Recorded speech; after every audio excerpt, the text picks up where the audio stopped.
Assalamu alaikum, Doctor. It's my honor to standing here asking this question. And at the same time, I'm very sad to ask this question. If the Qur'an is a book of the guidance, and the Islam is a religion of the knowledge and all this, then why we are Muslim as a nation, as a majority, we are standing in the back among the nations?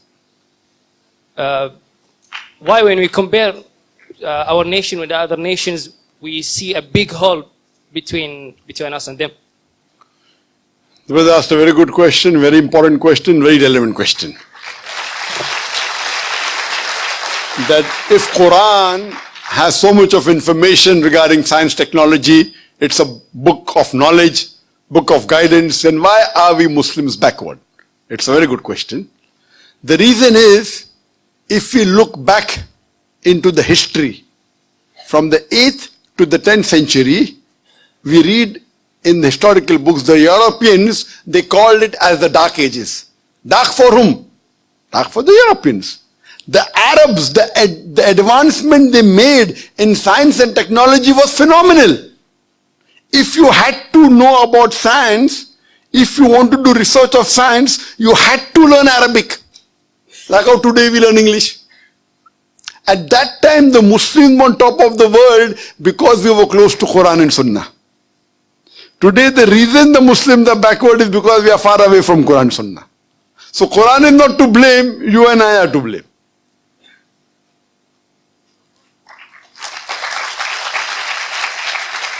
If you read in the books of history and books of science, I said in my lecture, Ibn Nafis. Ibn Nafis, 600 years after the Quran was revealed, was the first to describe the blood circulation. In a textbook, we know about William Harvey, we don't know about Ibn Nafis. So two reasons is there. Number one, Muslims have gone away from Quran Sunnah. Number two, media. You know, media also plays a big role in it. In our textbook, in my school, I never heard about Ibn Nafis. After when I did research, I came to know. In my textbook was mentioned William Harvey. The first person who drew the world map of the world was Al-Idrusi. In 1154, he was a Muslim. Do you know the numbers that we have? 1, 2, 3, 4. What's it called? What's it called? 1, 2, 3, 4. What is it called? Say loudly. Arabic numerals. How we have Roman numerals? 1, 2. Arabic numeral. Why? Because 0 was first introduced by the Indian. The Arabs took it up, put a decimal point, and we have the Arabic numerals.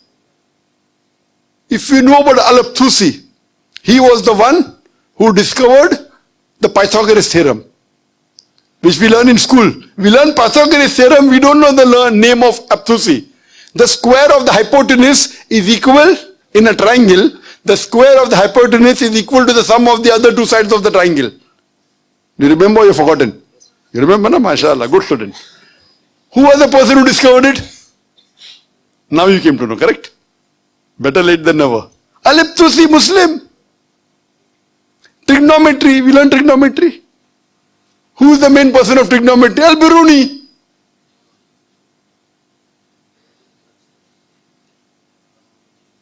We learn chemistry. Who's the father of chemistry? We know Geber. It's not Geber, it is Jabir ibn Hayyan. They want to, change the name, westernize it, Geber. So Geber looks like a westerner, sounds like a westerner, correct? It is Jabir ibn Hayyan. He is the father of chemistry, wrote more than 200 pages, 2000 pages. He was the first who distilled alcohol. Alcohol comes from the Arabic word al-gul.